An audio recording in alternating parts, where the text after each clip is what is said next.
welcome everybody to this final session, a small and select band who still haven't rushed off for their trains. The format of this session is that Ola is going to give the short presentation that she couldn't give yesterday because she couldn't be here in time for the panel.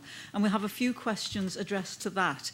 And then each of the speakers that spoke yesterday and this morning in the speaker sessions, we'll just give a couple of minutes of whatever they want, really, a reflection on the 2 days or on how they see the way forward or something. And then we'll open it out for a little bit further discussion. I imagine that we're all getting quite tired and questioned out, so don't worry if there's not all that much discussion. But I think we need to, to make some final remarks to reflect on what we've learned at this event, and more importantly, to try and think of where there might be a way forward, where we can continue this conversation, we continue to maybe work together in some way, maybe another meeting, some kind of working party, something. So we'll discuss that a little later. So Ola Uduku is going to give this final presentation. She's Reader in Architecture and Dean International for Africa at Edinburgh University, and she works on the history of educational architecture in Africa and contemporary issues, including gated communities and social infrastructure for provision for minority communities in cities in the West and South. So, Ola. Because I know I'm the last to speak, I'm going to make it as brief as possible, so hopefully you won't need to fall asleep yet. But I need to say a very big thank you to everybody at the British Library, particularly Robin and her team, who've been really helpful in at least making me get here, and I think keeping us all comfortable. So again, big thanks.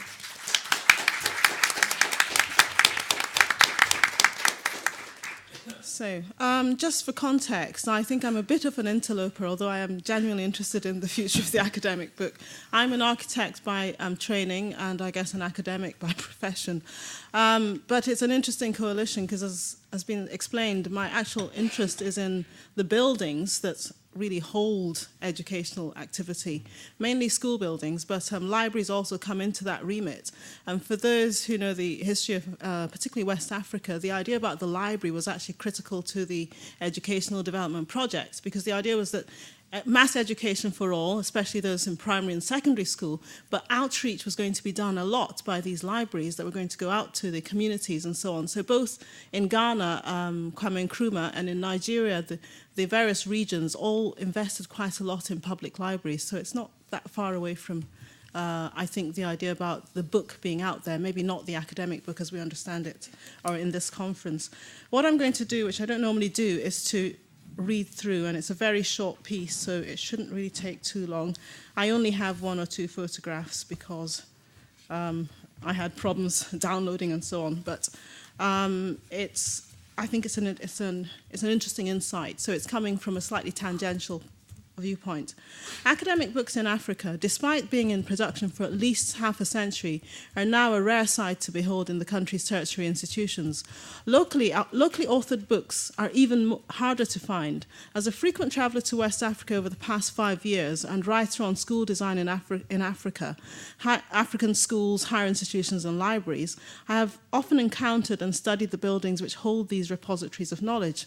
Thus beginning with the structures, this short discussion goes on to explore the spaces in which the books and readers inhabit, and then goes on to consider what books are being written and published, and what the future academic publishing and the physical book is likely to be on the continent. So, again, for this discussion, I'm defining the academic book really as the undergraduate textbook, which would be the most basic forms of the definition. Clearly, the more high-level academic texts in this context are even rarer to find in these libraries. But for both, I've just come back from Ghana. I came back on Saturday, so I'm still in transit and chaos. But what I'm doing is actually giving you a quick observation as to what I actually saw literally last week in the two primary universities in Ghana, Legon, University of Ghana in Legon, and the KNUST, also known as the TEC, Kwame Nkrumah University of Science and Technology in Kumasi. And so these are the observations. undergraduate courses, so looking at the universities, I was looking mainly at the humanities sections because I'm involved in architecture, and I was looking at links between the African Studies Centres and so on in both these institutions. So at undergraduate levels, what you could see, they still did have academic textbooks. They had libraries to begin with. There were academic textbooks that were on curriculum reading lists, and it's a mix of local and internationally published books that were available on the bookshelves. However, most of them were more than 8 to 10 years old, so the most recent were published in the early 2000s. And again, although not covered in this conference particularly, there were no journal articles at all in the two major libraries in both institutions, so the journals had disappeared. But interestingly, we'll come back to that near the end. So effectively, what you had was a kind of, what would I say, a kind of, maybe not cannibalized, but a very bare set of bookshelves, but the library spaces were still there and actually pretty well maintained. This is what you can see is me in front of the KNUST library, which was probably designed by James Cubitt, who's quite a famous modernist architecture, in the manner of Ibadan University Library, which was designed by Fry and Drew. So you can see my kind of where I'm coming from in terms of the design. So we'd call it an essay in tropical architecture, but that's another lecture. So despite being 100 miles south of, indeed, Timbuktu, libraries and universities in Africa can hardly live up to their scholarly description. Focusing on KNUST, the first-hand observations I can make are basically the libraries were often reasonably well maintained and furnished, and actually quite well staffed. But the problem was, again, that the sparsity of the stock, and also, unsurprisingly, I guess, there are few students using the library reading spaces for study. So proportionally, it seems to me that in most cases, there are actually more staff than students in the libraries. The only difference was the state of affairs of the IT and open access spaces. So going to the slides, hopefully, will they work? So you can see actually very well lit, very well kept, amazingly ventilated, but the library books themselves were limited. This was actually, the photograph to the right is actually the offices at the top of the library stack, the library building. Most of the actual stacks in the public access area were half empty. And indeed, if you look right to the background of the picture, near the picture, bottom right, you'll see one or two heads, but literally this was on a normal morning, so you'd expect students to be there, but they certainly weren't there. Talking to the staff as well, they were saying it's not really used, that students don't actually come in there a lot. But as you can see from the second, well, these are the reading carols as well. So, I mean, amazingly well designed. I mean, these would have been designed in, we reckon it would be 1960, 61, that kind of time. So all the facilities were there for private study and, I guess, consulting library books. But in reality, the only part of the building that was used was the IT resource center. And again, in the case of KNUST, they have invested a lot. They're about to convert the next 2 or 3 floors into these computer-based stacks where people can get on, or students can get on. It's mainly open access. So really, I think the journals had all migrated already to digital access, and they had a well-maintained open access library, from what I could see. They do have a set of standby generators. I think there's a lot of American money actually in the technology. So they don't have the problem at the moment, it seems, of low bandwidth and so on. Because certainly I was saying to people that I actually had better broadband speed than I sometimes have in Edinburgh, in Kumasi, which just shows you. But anyway, the issues, I think, are that, as you'd expect in this case, students are already, it seems to me, beginning to work digitally. And the libraries, certainly in Ghana, could not provide up-to-date copies of the books they needed anyway. So there's an issue around how the space is used. So what I'm going to do in the next bit, which is the pronounceable bit, is talk about the challenges. So in a nutshell, discussing with academics in Ghana, a number of key issues surfaced. Firstly, the generic problem of all academics have been that the academic departments themselves are overstretched and understaffed. So lecturers, therefore, haven't had the time to do any of the writing required to actually produce the books, which is a bit of what we've been talking about here. Some schools did have a sabbatical system. There's a need for lecturers literally to have time to do the writing. But undeniably also, many academics in Africa lack the training or support to write academically. So there have already been some schemes to work on, academic writing workshops and so on. And I'm citing the ASA UK's very successful British Academy funded writing workshop program and so on. But the point is that these are one-offs. I think a more positive, or rather more sustainable role is actually what happens at WITS, University of the Witwatersrand.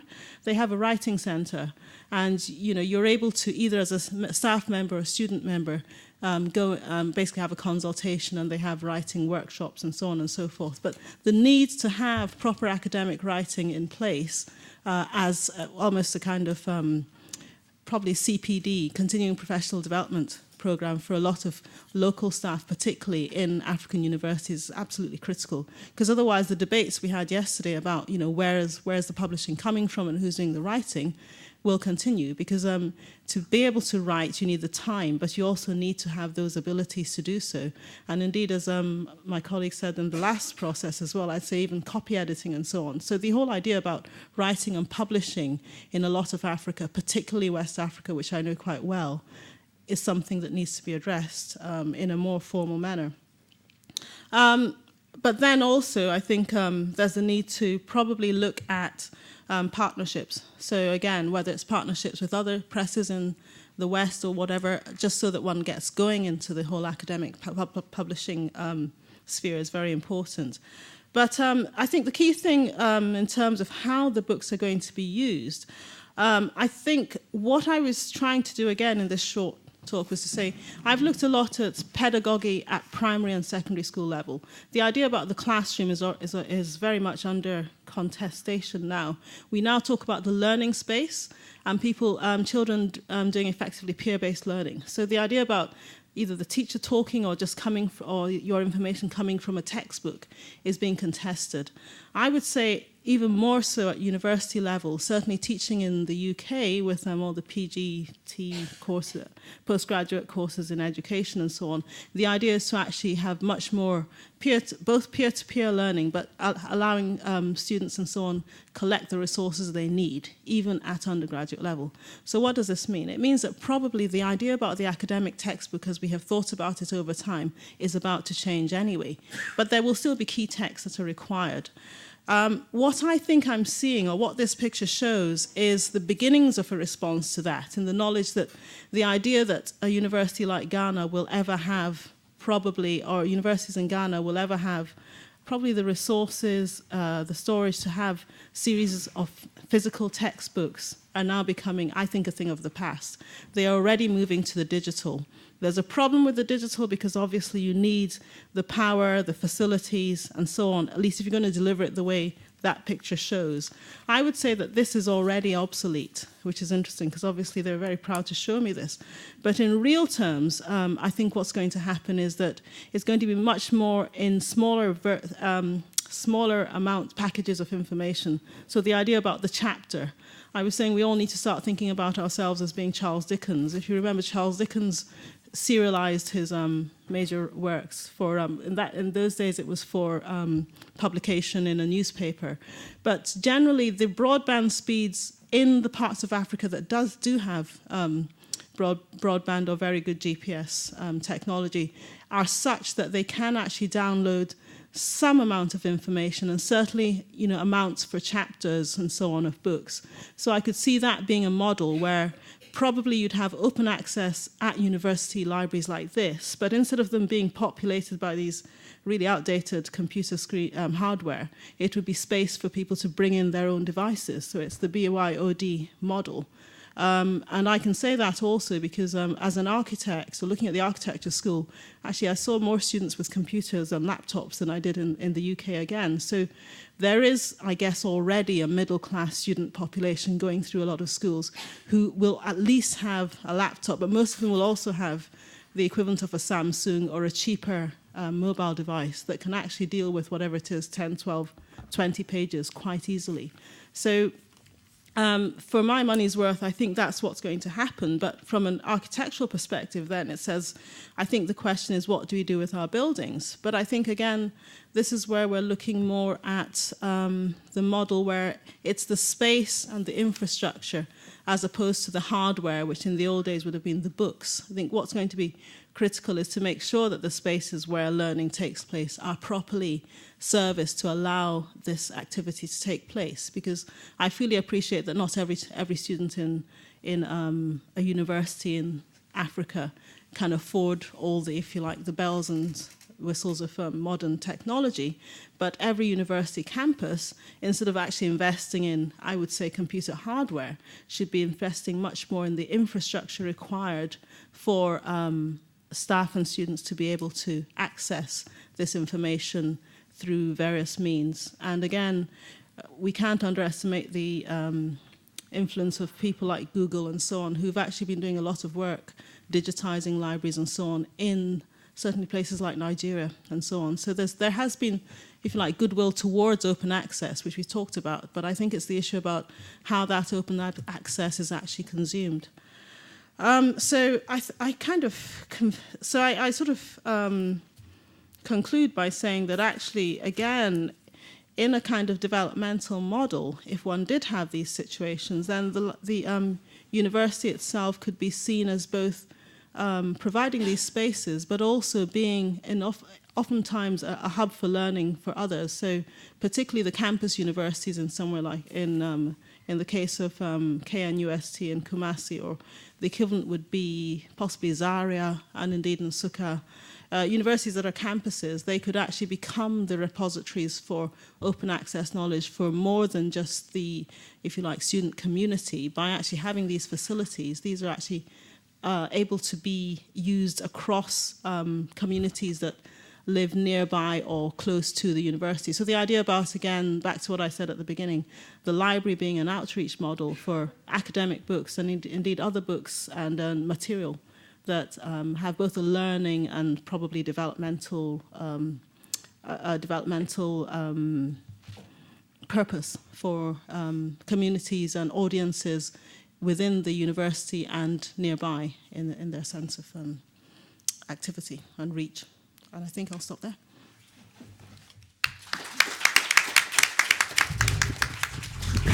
Thanks very much, Ola. That was absolutely fascinating because this conference is about the academic book of the future, and so it's very appropriate to finish with considering the space where the academic book of the future might be produced, stored, read, and also thinking about the physical spaces within which the virtual is accessed.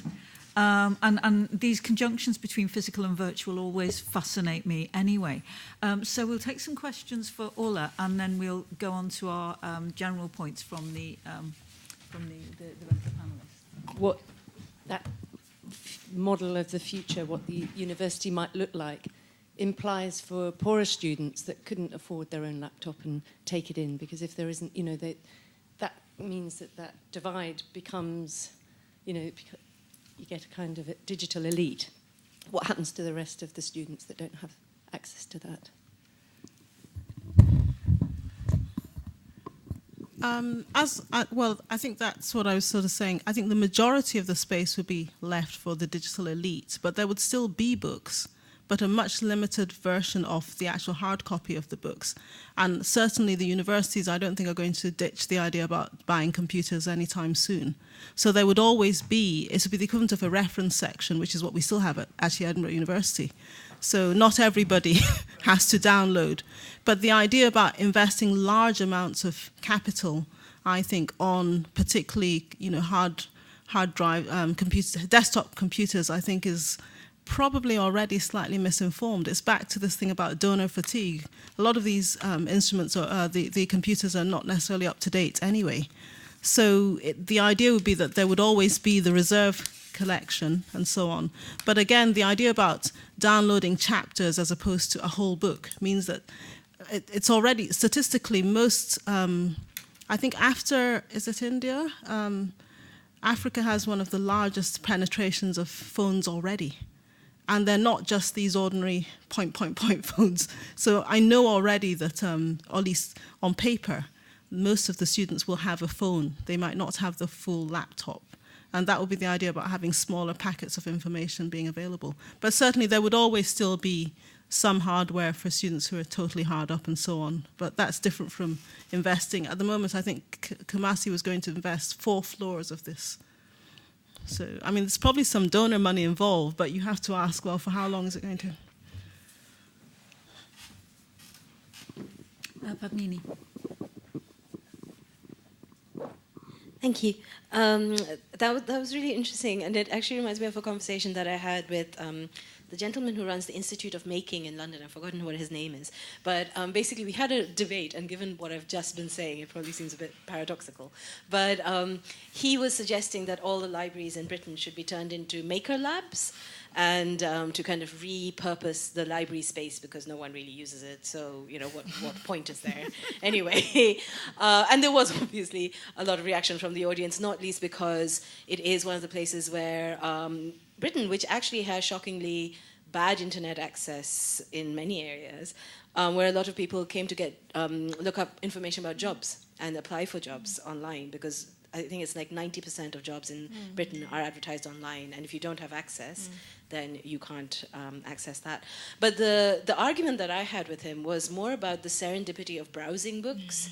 So, you know, what happens, and I'm very concerned about this even in a kind of a digital space, that the kind of because we're in a search-led culture, we only find what we want to find or are looking for. We're not, you know, exposed to the serendipity of this book next to that book, you know, just by alphabetical coincidence. And so I wonder, kind of, do you feel that there's a role that architecture can play in facilitating serendipity? Yeah. Oops. That's a really good question. I agree with you, the whole idea about adjacency. I love libraries still, but I think the reality, being pragmatic in Africa particularly, is that we're not going to get to a stage where you're going to have fully well-stocked libraries where I can browse the way I can browse in the British Library. But I think by having the reserve collection and so on, so I'm not saying get rid of books altogether. What I'm saying is that it's a much more limited amount of books that are there. And also the idea about, I mean, I do think that depending on how you do your browsing, although I agree it's a very different experience when you're looking for things online, but the idea is not to get rid of the space. The space is there, and it's the idea about communities of learning. But yes, I mean, I think the Holy Grail is looking for the library of the 21st century that does all these things properly. But what I'm saying is that those spaces, I think my worry is that those spaces are going to be repurposed for, you know, computers basically that won't solve the problem at all. Whereas they are absolutely, they're critical in terms of it being a space where students should be, and they're not there because what is on offer isn't there for them to use.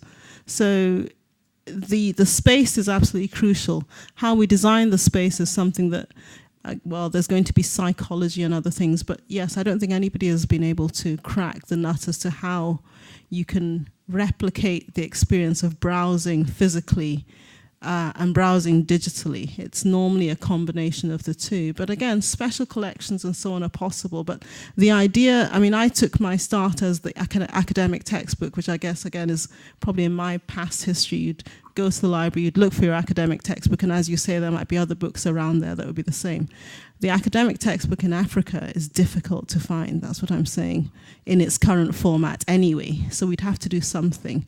And I'm saying that one of the ways, at least, to get that information out there, which is what people need for learning and development, is by at least creating these spaces where they can at least begin to access what is possible in a downloadable format. But I know there are people in computer science who are looking at the ways in which we browse and so on and so forth, but I guess that's another chapter for computer science, but I hope so too, is the answer. I mourn that, but I think already, unfortunately, pragmatically, it's gone in a lot of situations. If I could just make a comment. I wonder if that kind of serendipity that you're talking about, which I love, and I love libraries, books, shops, etc., But is it more of a northern opportunity than a southern one anyway? Because if I think about universities in the UK, say, even a university, say, founded in the 1960s, somewhere like Lancaster, has had 50, 60 years of consistent book buying, cohesive book buying, cohesive organisation, etc., etc. And even though we're now going digital, those are there, and you can go and look at them. But the developments in libraries now are towards ordering online things, cataloguing things that are open access, and patron-driven acquisition. And patron-driven acquisition, to ask for something, you have to know you want it. Don't you? And I tell you what I love. Now, people tell me they hate this, but I love it. You know, when you buy things on Amazon, and I endlessly buy things on Amazon because I live in France, so, you know, I sort of don't go to UK bookshops. And it does that. You bought that, so you might like this. I mean, the number of jazz CDs I buy is nobody's business because, you know, oh, yes, that looks great. You know, after 2 glasses of wine and it's 11 o'clock at night, I do endless Amazon shopping. So I think... You know, we just have to be pragmatic about reality, don't we? And I think the idea of these spaces, another idea I had while you were speaking, the first trip I made to the Sudan in 2013, I went to the Open University of the Sudan, which is very much modelled on the UK's Open University, and they have a lot of textbooks, but they actually run a lot of courses which are accessed by the Bedouin. And the Bedouin access them on mobile phones. So I had this wonderful vision of people on their camels, you know, doing OU degrees, which is kind of true. And so we're in a mixed economy, I think, is what I'm trying to say. And it's interesting to look at the spaces within which that mixed economy might be operating. So that was just my 3 ha'porth and some confessions about late night drunken CD buying. Anyone else? Okay, well, I think that's a good point to finish with Ola. So thanks. Thank you. So now I'm going to invite our speakers, and I think what we'll do, is it okay if we start with you, Walter, and just work along the line? And each of you just give us a couple of minutes of whatever you want to say about the conference, about where you think we ought to be going next, about what we've talked about what's been good, maybe, you know, what's been not so good. But, you know, just a couple of minutes each of reflection just for us all to take away with us. And then Caroline and I will kind of wrap it up. And Maya, if she wants to. I don't think she wants to, do you? You don't want? No. Okay. So, Walter? Yeah, thank you.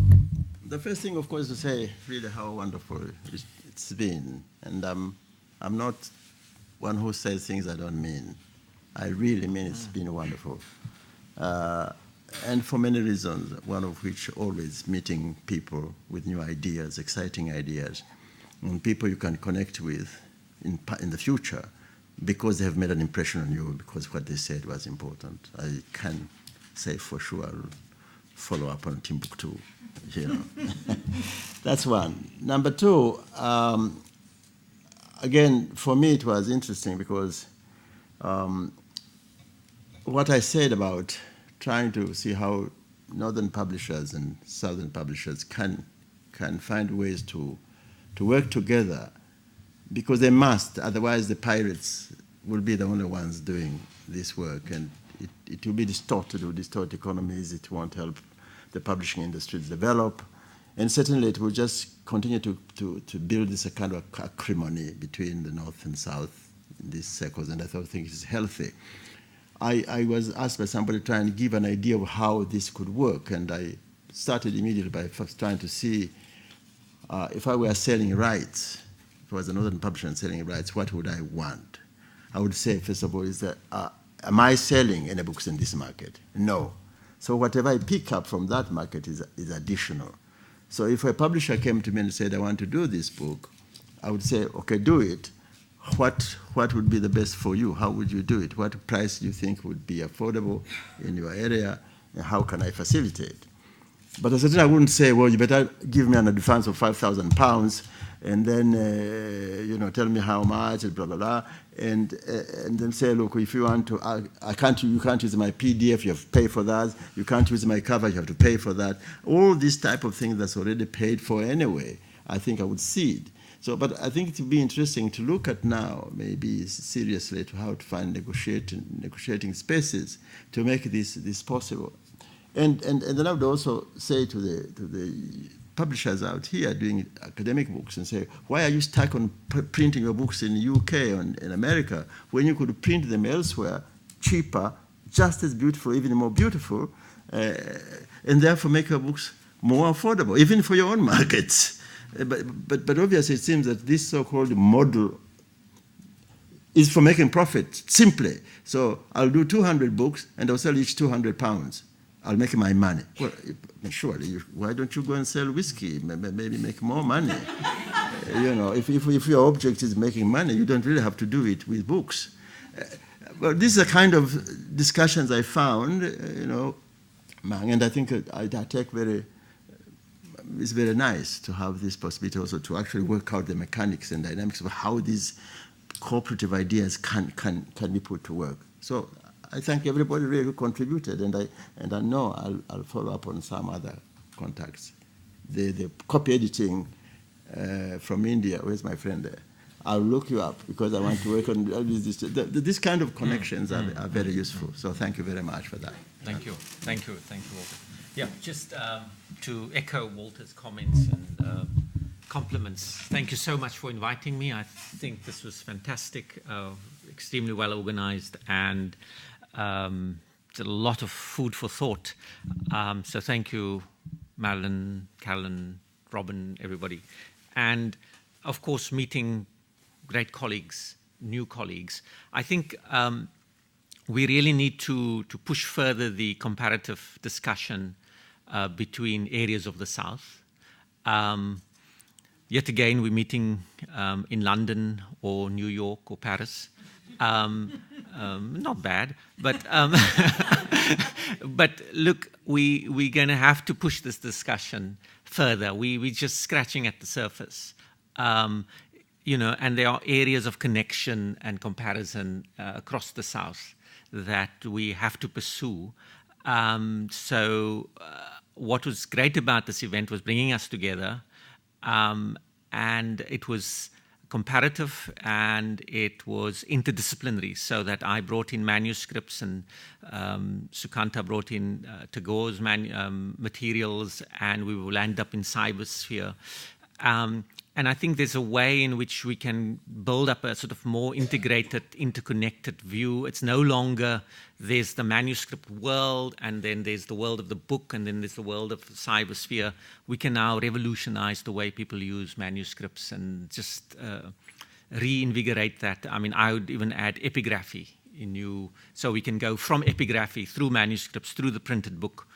And often in these events, the book history people are separate, and then you have your librarians and archivists. And I like the fact, because I just fell upon the Timbuktu stuff and sort of an autodidact in these matters. And it's partly book history, partly manuscript studies, partly collections. And it's great to be meeting together and not in separate spheres. So let us see what we can do across, and not excluding Europe, and because there has been a fantastic amount of scholarship here in manuscript studies, for instance, that we can once again begin to compare things, the South and the North, where we never thought it was possible. So in the field, I mean, there's still a lot in India in terms of manuscript studies, and in Africa again, and the Middle East, that we can have a conversation with. Final point, we seem to think that collections in Europe have always been there. Oh, these collections are fantastic. I mean, there are all sorts of problems in how collections were constituted, and things that have never been looked at in, say, some Italian libraries. And are just lying there bunched up, and we seem to think it's only us in the South who have this problem. I've been talking to some Italian medievalists, and they showed me photographs of things that have, for 100 years haven't been looked at and are also not catalogued properly, and all sorts of confusions. And we seem to think that's the model, or there's something about Europe. I come from my own training in the graduate school with lots of early modernists and medievalists, and it was always salivating at how they have things prepared and so on. And it's actually not all that completed, as it were. So fantastic, and let us continue the comparative discussion. Thank you. Well, again, of course. I mean, this is going to become the burden of all our songs, I think. Many thanks. It's been a wonderful experience. Wonderfully organized conference. Congratulations and thanks to everybody. And I won't name them because in case I leave one person out, but to everybody concerned, and maybe some of them are behind the scenes, we never got to see them. And it's been a great experience. And especially,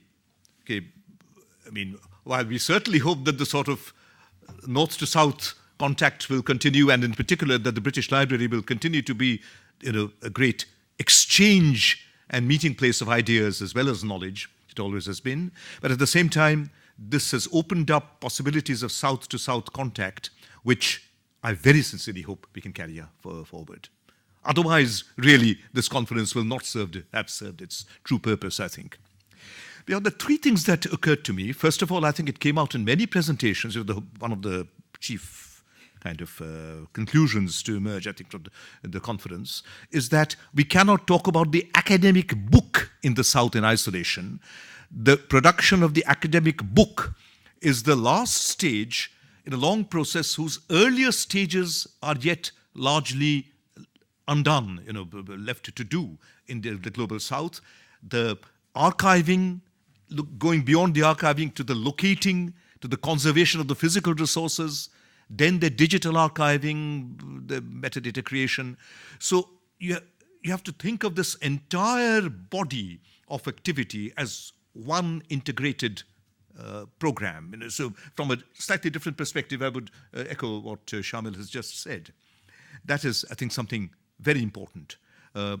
Otherwise, just the production of monographs by scholars on the basis of the available material is not going to advance knowledge materially.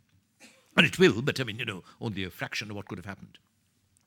Secondly, now this is a sort of I don't want to say here I started. It's something that I and the others who took me up on this very seriously believe in. Which Padmini talked about it in her presentation. This sort of, let's say, more socialized form of knowledge creation rather than the strictly academic one. And certainly I had that, because I was the first speaker, I had the chance to propose it first, that this is an alternative method of knowledge creation and knowledge exchange, which we have to look at very seriously. But there are two problems associated with it which you have to bear in mind. One, Marilyn has already talked about in her interjection, a response to Padmini, which is a matter of the permanence of this very valuable knowledge material that has been created. But there's another problem also, which is the precision, exactitude, documentation. After all, that is one of the virtues, which may be overdone. I'm just editing a volume where the general editor sent back a note to me saying, there are 319 colons in your manuscript. Don't you think that's rather too much? But I'm sure I'm not making this up. But anyway, that's me. But still, it's a fault in the right direction. Okay, that this is a virtue which it is all too easy to lose in in this more socialized form of knowledge production and knowledge exchange. And I said in my paper that the mere electronic medium, the fact that all this has to be routed through a computer, will call for a certain amount of precision and order, but maybe not enough. We have to pay attention to this. My last point, and this is, I hope it doesn't sound too doomsday, given the subject of this conference, not to the people in this room, but to most people outside, if they heard the subject of this conference, they would say, the academic book in the South, something that concerns the people out there with their own special problems, which don't apply to the global North. And much of the discussion has also been along those lines.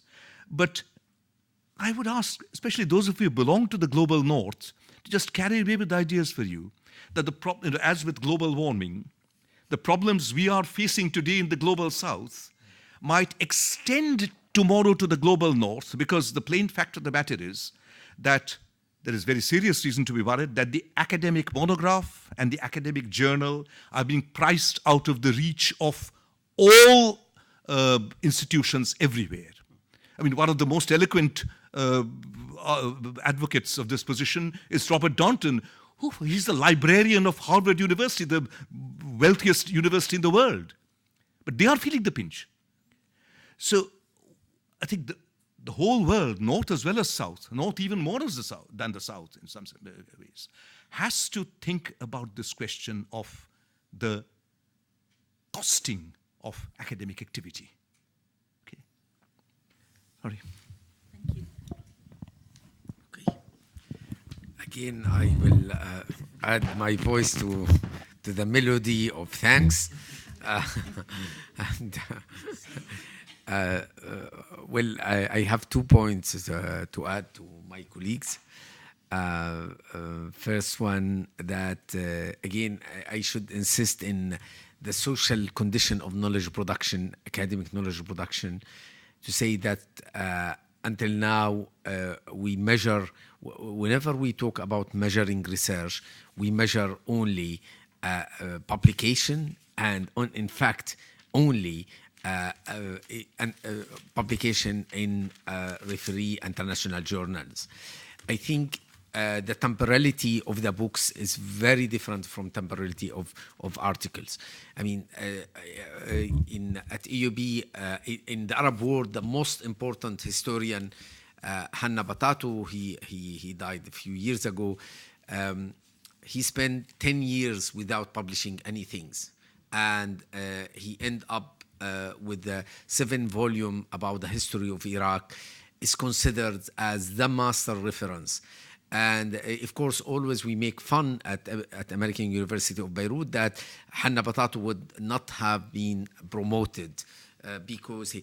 So there is a fetishism of the form of publication goes against publication of book and specifically books for large public and not only jargon for our experts. So I think I call for measuring the whole life of the research and not only the publication, article publication moment. It means that we should rehabilitate the importance of entering into conversation with public through books, conference, meetings, etc. And believe me, this is very time-consuming.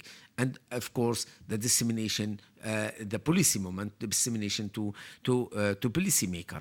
All this is very important to be in our universities to be measured, and even if you have a very quantitative mentality, to benchmark. I mean, to say, I mean, to play the devil advocate. I mean, say, okay, we can measure this, how many meetings, etc. But really, I insist because unfortunately, I see in the Arab world that even now national universities are Americanized. I mean, they adopt the same promotion model in United States, and even in a country like France, Germany. Historically, they resist more and more. They line with this model.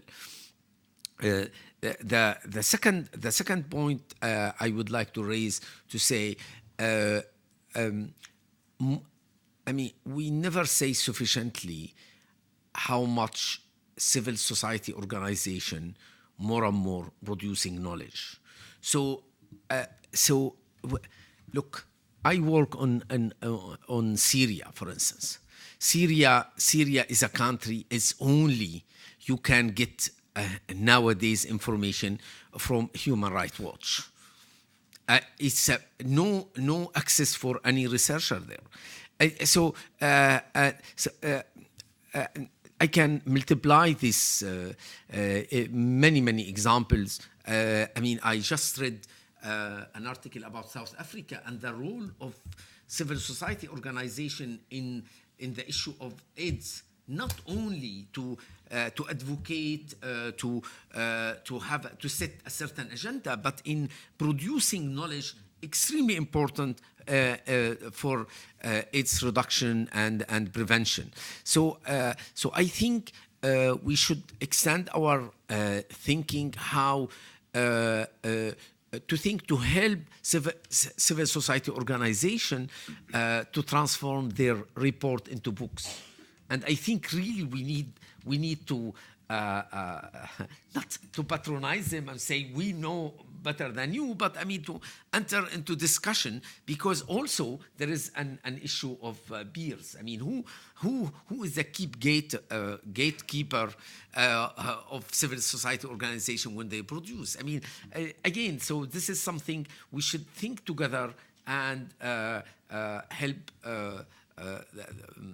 the good of them to reach the large public through good quality books.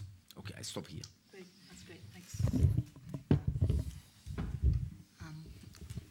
Thank you very much.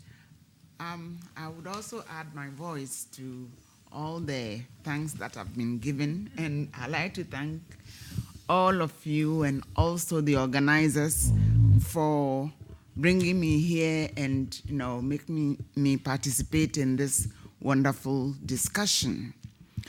My concluding remarks about this discussion is that in Africa, whereas we share so much, from the North, our contribution, to the knowledge, is quite minimal. And over here, there isn't much evidence of the academic books produced in Africa. And I think in Africa we have not done our work well, in the sense that whereas in the North, you make your work visible, through book fairs and, conferences and things like this. In Africa, even getting a book fair going is a bit difficult. It's become a headache. We used to have this Zimbabwe book fair, which ran, very well for about 15 years, and then it died. And at that book fair, we used to have academics, both African and Northern academics, coming to the fair and exchanging ideas and books and everything. But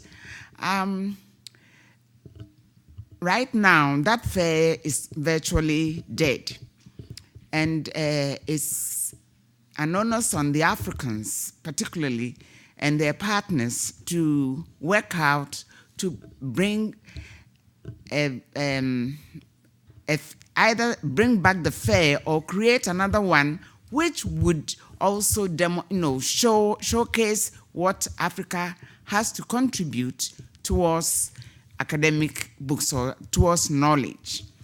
And we've been at a loss, to some extent in doing that. But I think all is not lost.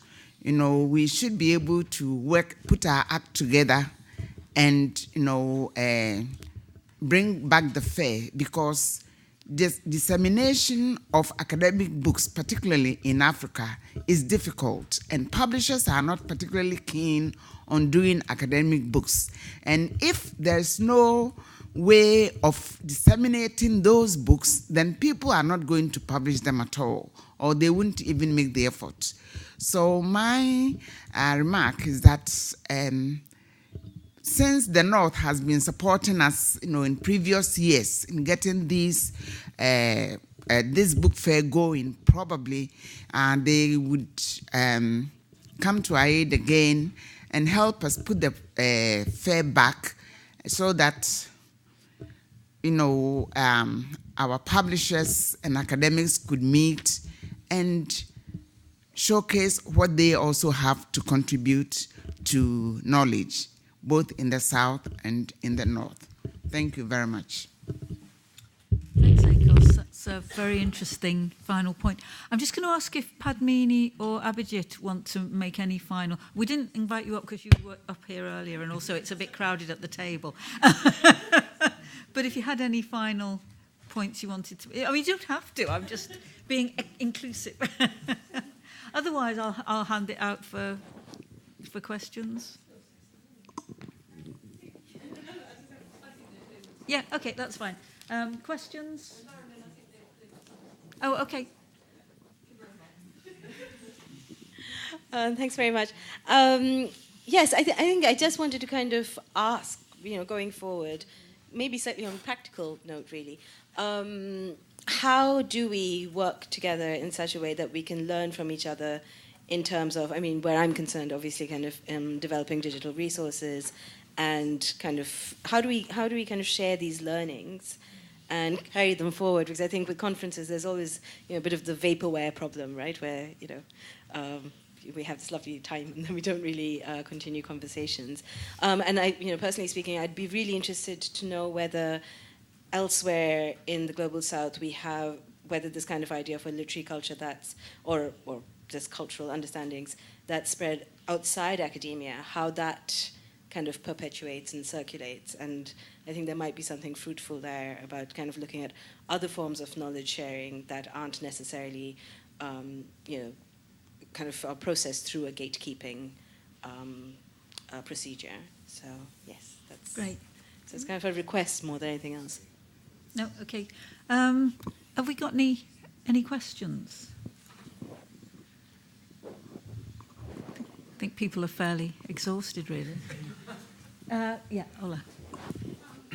I think I'd just reiterate yesterday's talk. I think the issue about publishers and being able to do, I guess, more of the KU model and so on, I think that's something that clearly needs to be investigated more. I think the need for, I guess, both agglomeration and also partnering is something that I'm taking away from this conference. I think it's important that we find ways to actually invigorate and also, where possible, pool knowledges and resources.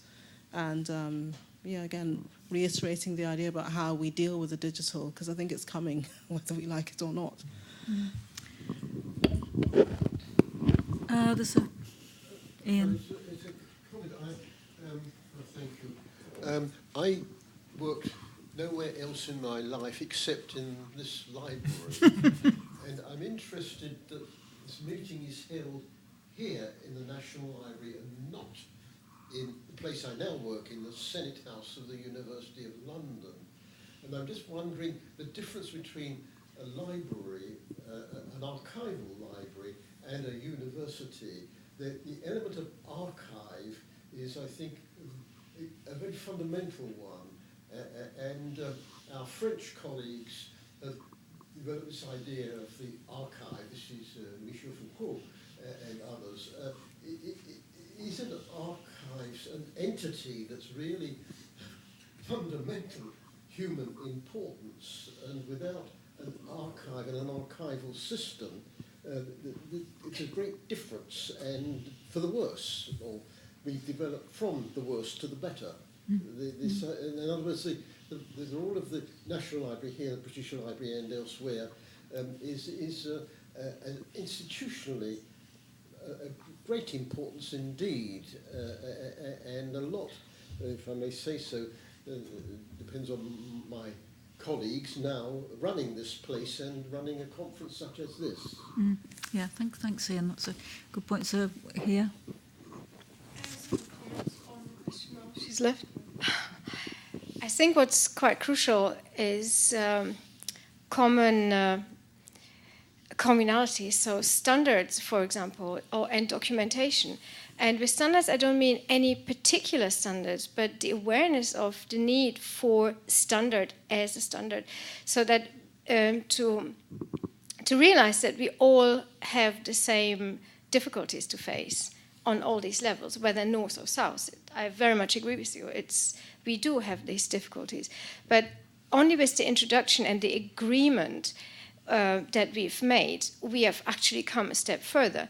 And when I talk about standards, for example, in cataloging or description, as long as we use a standard in no matter at what end of the bandwidth of this standard, we are already working towards talking a common language, which is global, I think. And I think that could be a great step forward, because then we talk about more interoperability and that kind of thing, and also somewhere a common maintenance, a ground for sustainability, basically. I think that's some really important points, and I think some of the sort of disparate things we've been talking about, like the things Gillian was talking about with the donated images, etc. We've got to have some kind of minimal standards. Standards equal conversation, don't they? You can't converse between formats or nations or anything if you don't have some sort of standard that we all agree to. And as the old joke goes, the nice thing about standards is there's so many of them to choose from. I wanted to, before we lose that thread, I wanted to come back on ACOS's point about distribution and about book fairs and about book selling. Because one of the things that maybe we lacked here, although we only had 2 days, the Academic Book of the Future has a community coalition that consists of academics and academic organisations, libraries, publishers and booksellers. And it's been very important to us to have the book-selling dimension. And in November, we had something which Sam Rayner, who's our PI, conceived of, and it was Academic Book Week. And Academic Book Week was a whole week of activities throughout the UK and elsewhere. There were some activities in the US that people coordinated, Academic Book Week. There were debates and all sorts of things. But one of the key organisations that were the movers and shakers for Academic Book Week was the Booksellers Association. And there's going to be, the project finishes in September, but the Booksellers Association and some of the other organisers were so enthusiastic about Academic Book Week that they're talking about it being an annual event. Now, could we harness the Booksellers Association to start talking about book selling within the Global South, talking about, better modes of dissemination, setting up book fairs or something like that? Could we, in the next Academic Book Week, have events in the South? Could some of the people here think about coming together in Academic Book Week? The other point I wanted to make, when people have asked about how we're going to carry on this conversation, as I say, the Academic Book of the Future project, and it goes on till the end of this year, to the end of September as a formal project, and then to the end of the year for reporting. But this concept of the community coalition, which again was Sam Rayner's idea, I'd like to think that coalition didn't just evaporate, and in fact was added to. And so could we extend this community coalition idea to the South? It's a very loose banding. It's, we give information, we keep the website going, and we might have more events like this. But something like a community coalition, which is very kind of egalitarian and has lots of different organisations in it, but that just allows us to keep the conversation going. Would that be some kind of way that we could continue this? Because I agree with Padmini, everybody goes away thinking, that was great, and then they start teaching the next morning, and it's as though it never was, isn't it? So that would be what I would think that we might be able to, maybe with organisations and with individuals.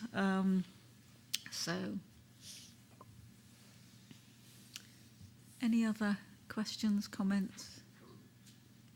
Could I add a snippet of information? Of course. This is again in the following from what Akos is saying about book fairs. Now, actually, by contrast, in my part of India anyway, I don't think it's true the whole thing, we have really a very intensive practice of book fairs practically around the year in some fairly small town of Bengal, or rather, there's a book fair going on, even in the parts of the year when you think climatically it wasn't really very favorable.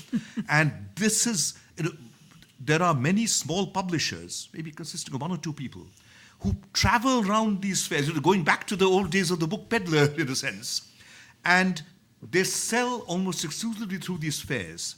And they say that there's two advantages for them. First of all, whatever they collect is their own. They're not paying anything to the distributor or the bookseller. And secondly, they're recovering all the money immediately. Because one of the big problems of booksellers, of course, is to recover, publishers, to recover the money from the booksellers. And this system of book fairs it is really the lifeline for a large number of small publishers in Bengal. And the number is growing every year. I went to the Calcutta Book Fair the year I went to the conference that Shikanta organised, and it was amazing. Oh, but that's the big one. That's the big one, There's a whole, it's spawned a huge... Every possible subject for every possible level, for every possible reading level, educational level, age, it was there. Okay, so I think it's time to say some thank yous.